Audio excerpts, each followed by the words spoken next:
Life can be fast-paced, strenuous, and flat-out overwhelming.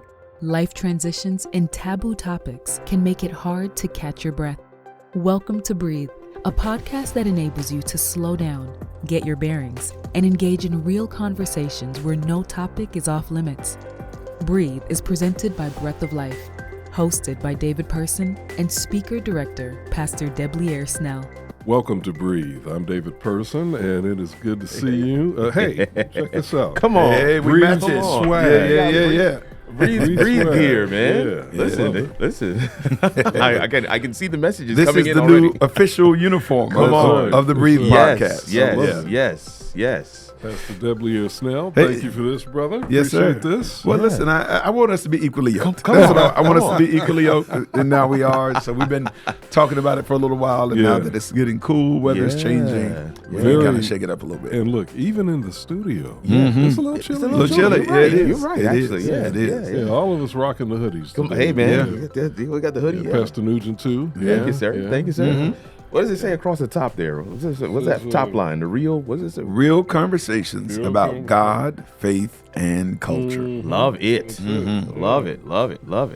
That's gonna be So good. we got the hoodies for this time of year. We got the t-shirts for For the summer. That's right. Yep. That's right. We're gonna be in uniform, man. We're set. So the question is, if people want Uh-oh. swag, are we not doing that? We're not marketing to the public, or what? No, I think it may just take us a little minute to kind of Yeah. Okay. put it in the store. Right, So okay. if you're watching and you may dig one of these, give us a few weeks. Yeah. And I think we'll be able to make something available. All right. Yeah. But these are hot off the presses. Right, I think. right, We right. just got these in yesterday. So And Yeah. right on time. Right on Right time. Great timing. And speaking of timing, Yeah, timing. this Timing. podcast episode is dropping the day before Right. Election day. the election day, Yeah. November 5th.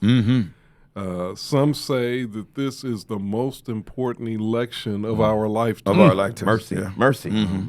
And so we want to talk about that today. How do we respond? Yeah. How do we respond to whatever happens? Yeah. Yeah. How do we respond to the outcome? Yeah. That's right. Regardless of the outcome, how do you respond? Yeah, Yeah. that's a good question. Let me start by asking Pastor Snell, as I just said, people say this is probably the most important election of our lifetimes. Do you feel that way also? I do. I feel like the outcome of this election, regardless of who wins, is going to fundamentally change just the feel, the fabric, and certain legislative tendencies in North America. Yeah. I think that, some of the values and axioms that we've always held true are going to be challenged one way or the other, regardless of the outcome. And so I do think that it's one of those imperative, trajectory-altering moments that I think it's going to reveal a great deal about the country based upon who wins. And I do think that if the wrong party wins, I think that there is potential for unrest in some ways that we need to be mindful of and pay attention to as it relates to how we move back and forward. Right. But I don't think this is just a matter of, okay, I like this person more than that person, or I align with their views and policies more than another. I do think democracy, or how we see it, or the American iteration of it, I think it could fundamentally change depending on the outcome. What do you think, there's a lot. So of course we know what's at the top of the ticket. Yeah. But there's a lot underneath that that has that generally doesn't get as much press. Yep. But I've had several conversations with independents, Republicans, Democrats, and there is a lot of other issues that people are very much concerned about, very much want to move the needle in the direction where they feel the country should go. Yep. Some of them I agree with, some of them I don't. But it's absolutely one of those pivotal moments in the country's history, I think, in terms, because it is telling. I think the way you said that is really good, Doc. It is going to be telling. It will speak volumes of us, and I say us inclusively. Yep. What we decide to do. I have a lot of friends who are international, and they're looking at this moment as well to see, what it will affect them as well, and yet they have no vote, right? So it's not just United States of America. It literally has ripple effects quite around the world, all around the world. So, and that's a great point. I mean, the foreign policy implications, Absolutely. Sure. the economic implications, all of that radiates beyond the borders of the United States. Absolutely. Yeah, very much. Absolutely. Also, I think we should point out that in the states, in a lot of the states, in Alabama, where we are headquartered, is certainly one example of this. You not only have top of the ticket concerns like who's going to be president, Right. Yeah. but you also have congressional races at stake. Yep. And I Very know much so. here in the state of Alabama, we have, I believe it's 3. If I'm not mistaken, we have at least 2. Well, I know for sure we have 2 congressional seats that are up. Yeah. One is an entirely new district. New district. You know, that covers the southern part of the state. In fact, the part of the state that perhaps is most vulnerable, that we call the Black Belt. The Black Belt. Yeah. And we call it that because of the color of the soil, but then some people also throw in the population of the people. Right. Yeah. That it's a predominantly black that Mobile African American. Yeah. And it covers areas like, Selma and some other areas, and you mentioned Mobile. But so there's a lot at stake here for states, all of the states, regardless of who's at the top of the ticket. Agreed. So, here we are the Monday before Election Day. It astounds me, Pastor Snell, that there are still people that question whether or not they should be voting, or who even will say flat out, I'm not going to vote. It doesn't matter. My vote doesn't matter. Wow. What do you say to people who say that? Yeah, I just think that that's kind of a difficult thing to consume.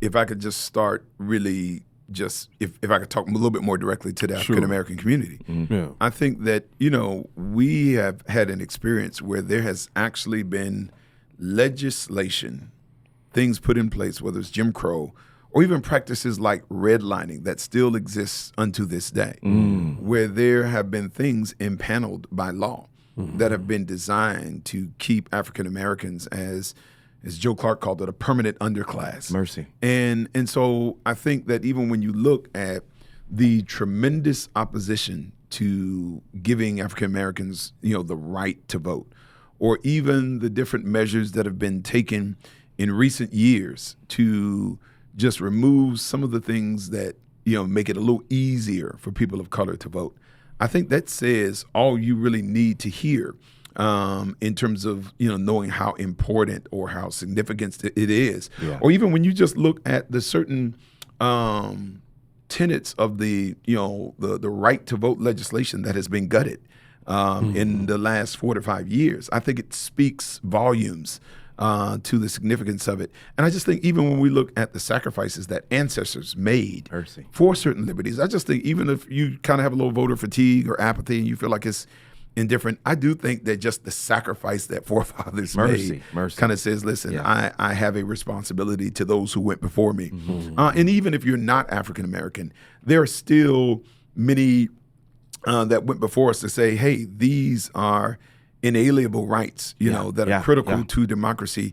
And there are people who, made tremendous sacrifices for those liberties. So I think, just if you're an American, there is an obligation to forefathers. But even African Americans, I think it's a little bit more heightened. Absolutely. Yeah. And I don't think people realize, Pastor Nugent, that there were people who literally were killed trying to ensure that we had the right to vote. Especially, again, I'm coming back to Alabama again, especially in this state.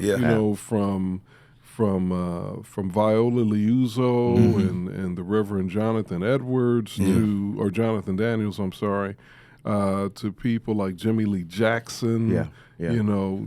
Congressman John Lewis had his skull cracked. on the Edmund Pettus Bridge. All of that was to ensure that people had the right to vote. Absolutely. I've heard it said that. Well, first of all, you hear that rallying cry, "Don't boo, vote!" Right? Right. It's almost a knee-jerk reaction, and I think it's been good because your vote matters. Your vote is how you speak up. Your vote is how you are letting people know your disdain or your pleasure with a particular move or direction or a plan. But in addition to that, in some of my friend groups, the adage has been, we can have conversation post-election if you voted. Yeah.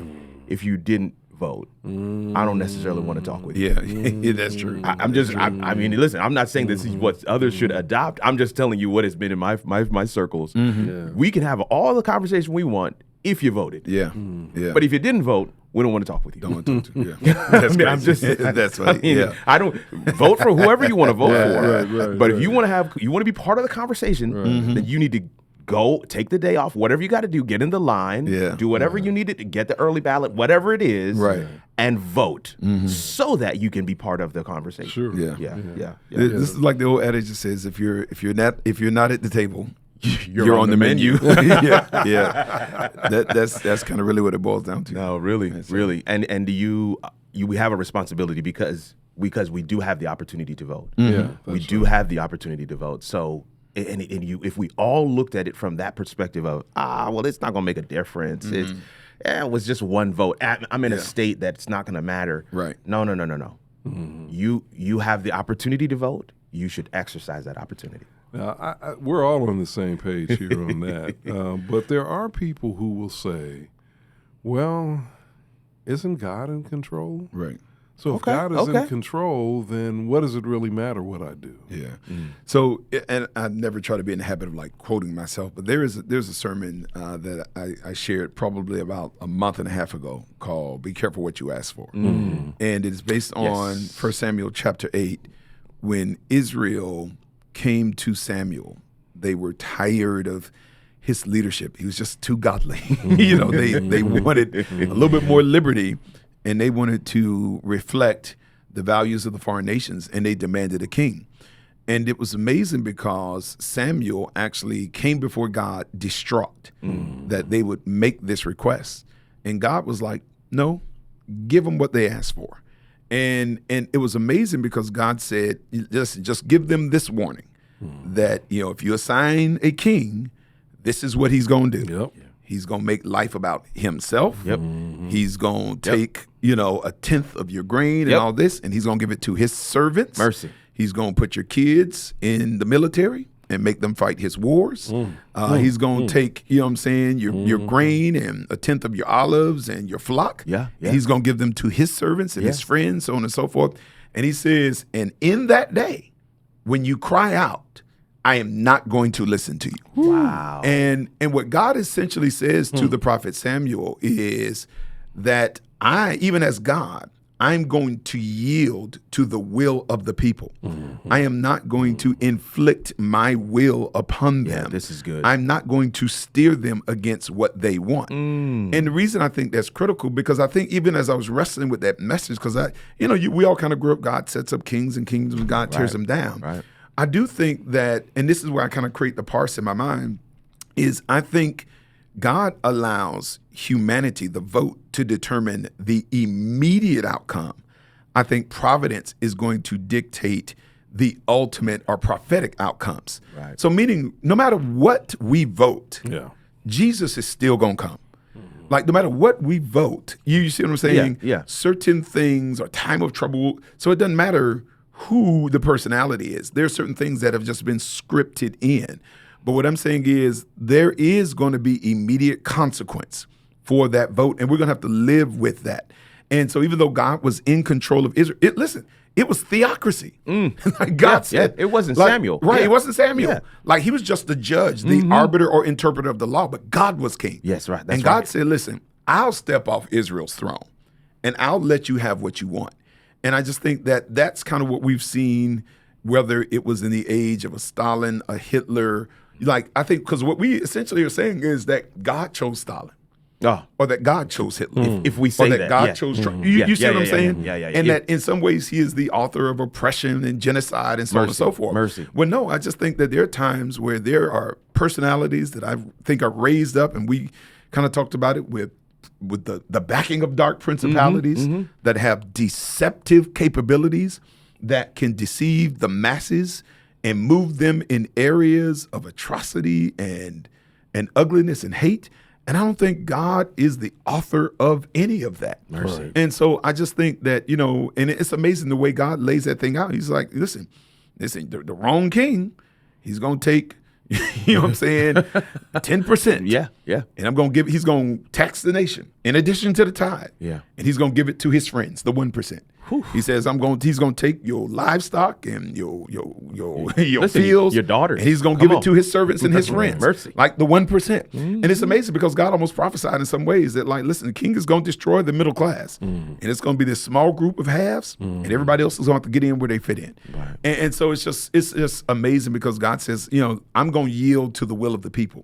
But so those things that ultimately, when you look at Daniel chapter 7, what God is essentially saying to us, when we look at that, he says, listen, every kingdom, like when you look at Nebuchadnezzar's, the image he sees, head of gold, chest and arms of silver, belly and thighs of bronze, legs of iron, feet of iron and clay, destroyed by the rock cut out of the mountains. Essentially, like the whole point of it is not that God chooses every political leader. It's that every earthly kingdom, no matter how great, how powerful, no matter how we perceive it as permanent. Like they're all going to come to an end, from the glory of Babylon to the strength of the Medo-Persians to the glory of Rome. We were in Rome and it's funny, even we were walking through downtown Rome, we were just like astounded at the architecture, centuries old. And the other thing that took me away from it was the amount of bloodshed that had to be at the foundation in order for there to be that type of opulence. Right. You know what I'm saying? Back in the day. Right. But at the end of the day, it all came to an end. And at the end of the day, you know what I'm saying, God is going to establish an eternal kingdom that has no end. And so I think those prophetic outcomes will come to pass. But we have to live with the immediate consequence of what we vote up or what we vote down. You made a really interesting point there in terms of this sort of the reality, the socioeconomic realities of kingdoms and empires. They're always built on the backs of somebody else.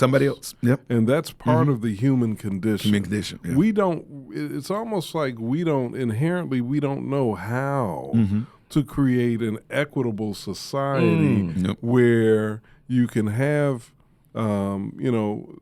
without stratification. Right. Or at the very least, if there's going to be stratification, there's going to be justice. Sort of woven into that. One of Brian Stevenson's, and for those of you who don't know who Brian Stevenson is, he's the founder of the Equal Justice Initiative here in Alabama. Great social justice warrior, very spiritual Christian man too. He says that the opposite of poverty isn't wealth. The opposite of poverty is injustice. And that's a rough paraphrase. It is, but it makes perfect sense. But it makes perfect sense when you think about it. So it's like we don't know how, Pastor Nugent, to not be just to the poor. We don't know how to be just and build an empire. There always have to be these groupings that Pastor Snell talked about, where you end up automatically with a group of haves and a group of have-nots. I mean, look at American history, and even how it came to be the superpower that it was. It was at the expense of a number of people groups. Of course, first and foremost, indigenous American people.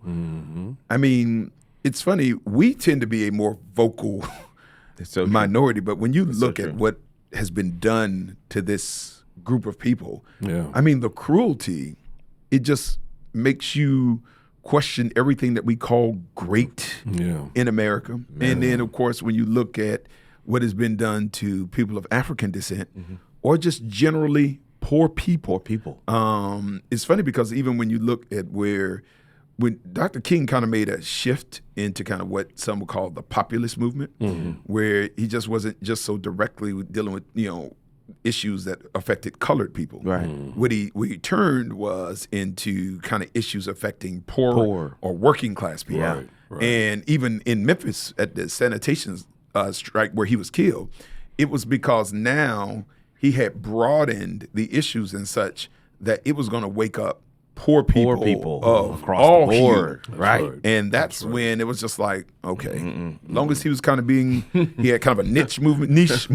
Yeah. But now he's touching something. We gotta, Mercy. Yeah, up to and including the fact that he talked about how so many of that working class and poor group of people were the ones who were going to Vietnam. Of course, that was 60 years ago. But still. And that was a no-no. Yeah. That was a no-no. They didn't want to hear much about that. That's it. But there's even as you talk about all these different scenes and these different places in our country's history, there at every one of those stops, there were opportunities to voice your concerns. There were opportunities to make your voice heard by voting. And so even in those instances, you wonder what was the voting climate like? I mean, we have this voting climate here, and of course, for our generation, for our time, we believe this is one of the most pivotal. But what was that voting climate like? Back when Dr. King was around and. There was all those issues on the table and being brought to light. What was that voting climate like? And I think when we're able to tap into some of that climate, some of that experience, we can have yet again a better understanding, a clearer picture of what our duty is in our current moment. In the light of that, somebody's going to study this moment in 10, 15, 20, 30 years if the world should last. Right. And what would you have it be said? Yeah. What did you do in that current moment? Did you sit on the sidelines or did you get involved? Did you make your voice heard? Yeah. And speaking of that, I just did a quick Google search because I wasn't 100% sure. I didn't want to say this based on memory, though I was close. I was thinking that right around 60% of eligible voters voted in the last presidential election. I was wrong. It was 66%. 66. Okay. Yeah. Okay. Which is Was higher. It was higher. Yeah. Roughly 2/3. But that's still, Yeah.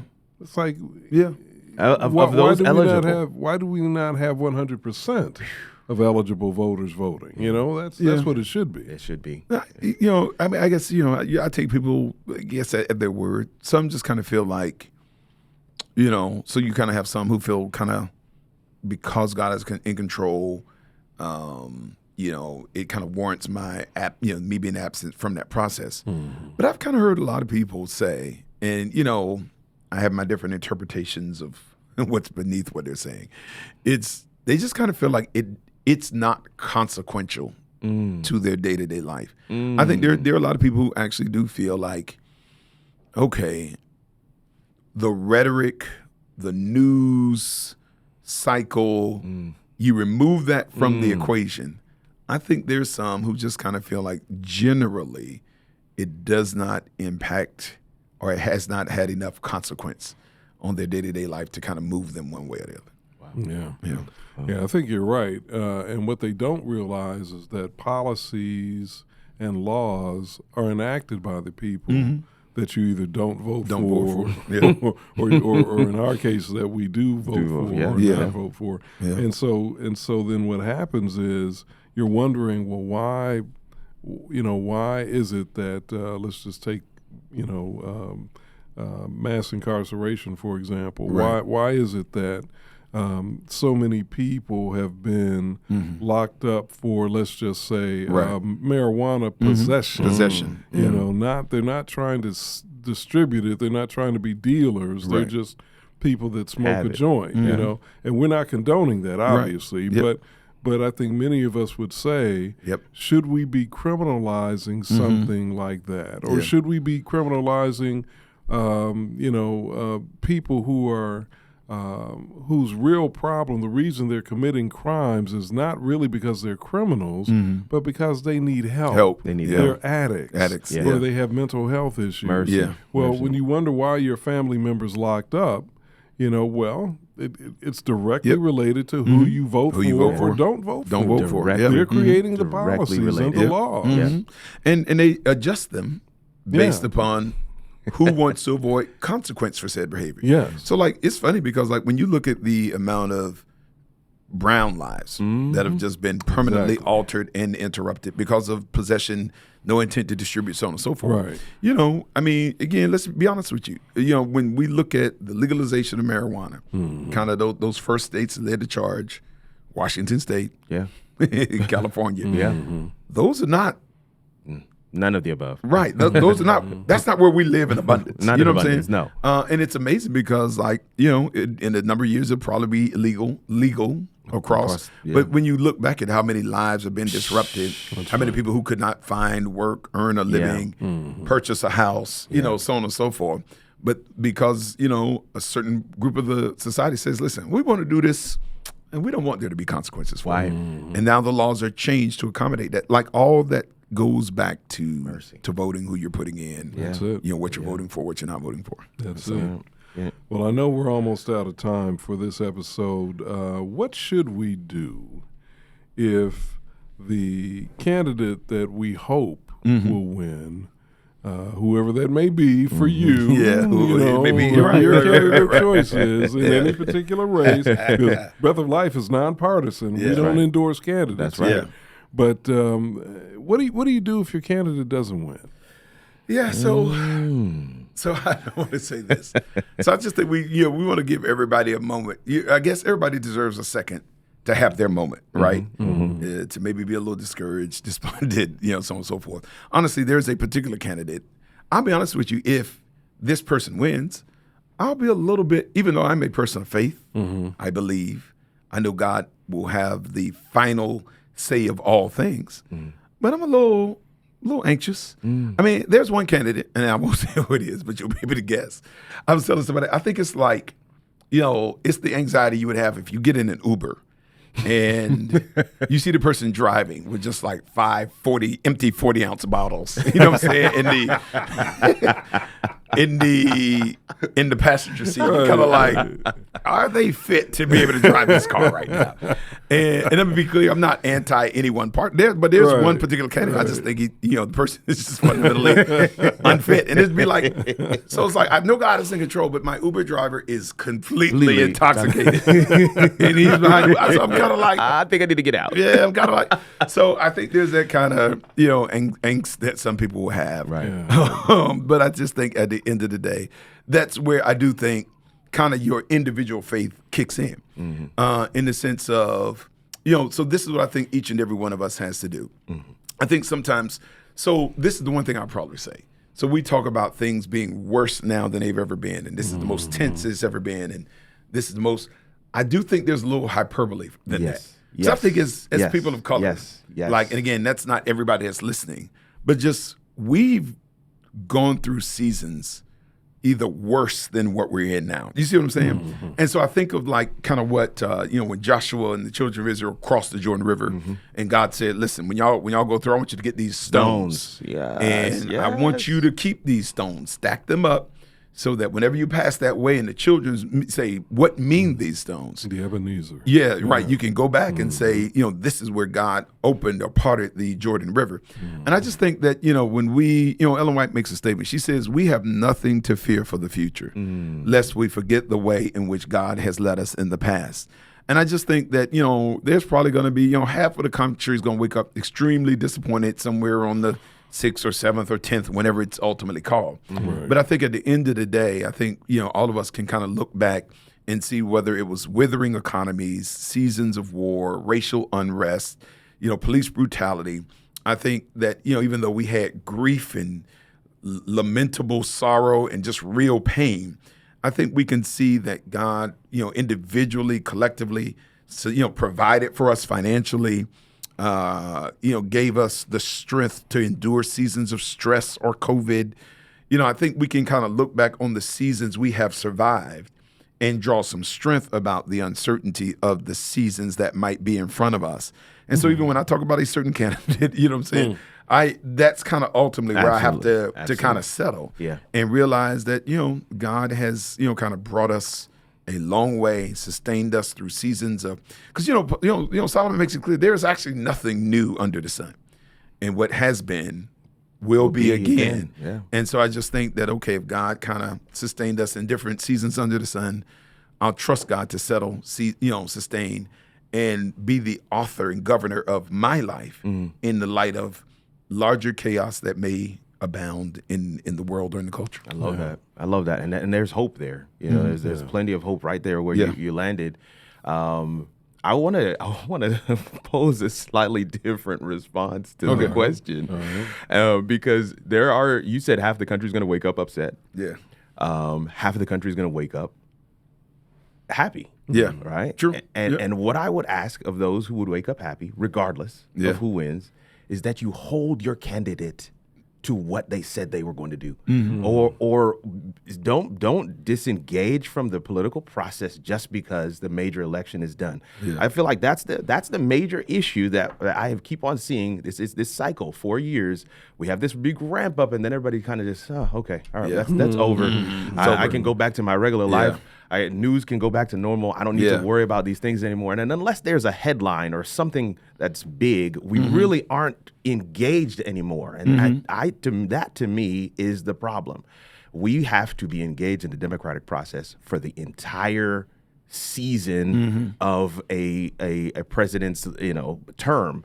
Without that kind of oversight and that without that being engaged and checking and doing the checks and balances that are required for us to be able to move the country in directions that we'd like to see it move, you've got to be engaged. Yeah, you've got to be engaged year round, and so this same, as the kids say, keep that same energy, as you had on Tuesday, right? Keep that same energy next November, and then the following November, 2026, and every November thereafter. Keep that same energy, regardless of what happens. You wake up that morning. There is still hope, and I love the way Pastor Snell put that, but don't disengage. I feel like this is not a responsibility for a moment. This is a responsibility. You're not a citizen just in November every 4 years. You're a citizen every day of your life, and I think you need to be engaged. Yeah. Well said, gentlemen. It reminds me of the folks who sometimes say, well, if so-and-so wins, I'm leaving the country. Leaving the country, yeah. And my feeling is, well, you can do that if you want, if you want to do that. But my feeling is, no, instead of leaving the country, I'm going to continue to be engaged. Be engaged. And maybe get even more engaged. Yeah. I think about the fact that, my parents are buried in this soil. Their parents are buried in this soil. Yeah. This is my country. This is my country. Talk about it. I'm not going to cede it to some, candidate or political movement or whatever it is, that I disagree with. Right. No, I'm going to stand and continue to press for what I believe is right. Right. Yeah. And I think that's a good word. Think voting is definitely a part of that. Yeah. Because I just think at the end of the day, if I had our forefathers taken that approach, certain liberties, comforts, conveniences, freedoms that we have now, like if there was a group that probably should have taken that disposition, it should have been our forefathers. Yeah. Really, not us. Not us. You see what I'm saying? It should have been our parents, our grandparents, our great because grandparents. What they suffered was so much worse. Because what they suffered was so much worse. And I understand, and I think that can be said of no matter where you are on the color spectrum. I just think I totally agree. I just think life is generally just more comfortable. Because that's why you have apathy. Apathy is what happens when life is just, it's comfortable enough for you to not care. And even that apathy that we are lamenting is because somebody suffered great discomfort so that you can even have that apathy. So, that's what it is. Mercy. All right, so y'all know what to do. Yep. We've given you your marching orders. That's right. Tomorrow, vote. Yep. And we hope you'll vote for the right candidate, in whatever race you're voting in. Up and down the ticket. Who we think that is, but you figure it out for yourself and vote. Not just for the president or vice president. That's right. But right on down the line. Go down. Come all the way down. Vote. That's right. All right. And if it doesn't work out the way you want, you may take a moment, but ultimately Psalms, the Bible says, put not our trust in princes Amen. or in the Son of Man, in right. whom there is no help. That's right. But happy is he that puts his trust in the Lord of Jacob. So that's ultimately where we draw our certainty and our security. Absolutely. And don't forget, before you vote, stop, That's right. pray, and breathe. Breathe is produced by David Person for Breath of Life. Executive producer is Debleaire Snell, and sound engineer is Kirk Nugent. Audio episodes of Breathe can be found on Apple, Spotify, or Google podcast platforms. For video episodes and extra content, check out the Breath of Life YouTube channel. Breath of Life is faith-based content, resources, and programs from a contemporary urban perspective for those looking for hope and guidance. We believe that every breath we take is a testimony that God is consistent, that He loves us, and has a plan for our lives.